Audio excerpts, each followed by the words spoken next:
Gusto mo bang hahabulin kanya lalo at ikaw lang ang mamahalin niya habang buhay at hindi na siya maghanap ng iba? Ang ritual na ito ay para lang sa taong maniniwala. Ang kailangan sa ritual na ito: papel, panulat, plastik, isang butil na bawang. Pwede mo ito gawin sa iyong karelasyon o ka-LDR.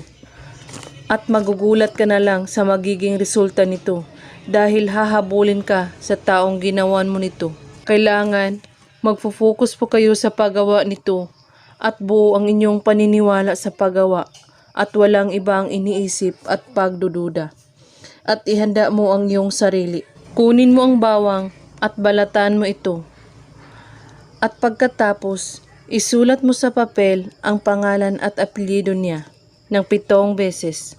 At kunin mo ang bawang na binalatan at ilagay mo ito sa gitna ng papel. At pagkatapos, banggitin mo ang pangalan at apelyido niya.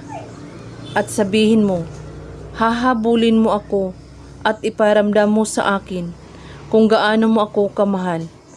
7 beses mo ito ulit-ulitin.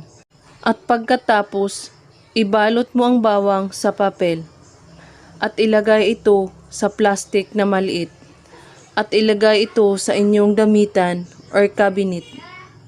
Kinabukasan, kunin mo ito at ibawon ito sa lupa. Kapag sumibol ang bawang, ay matutuwa ka na dahil unti-unti nang matutupad ang iyong mga kahilingan sa buhay.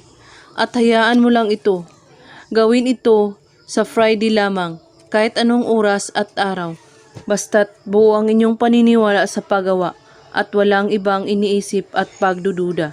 At kung may katanungan po kayo ay magko-comment lang po sa baba.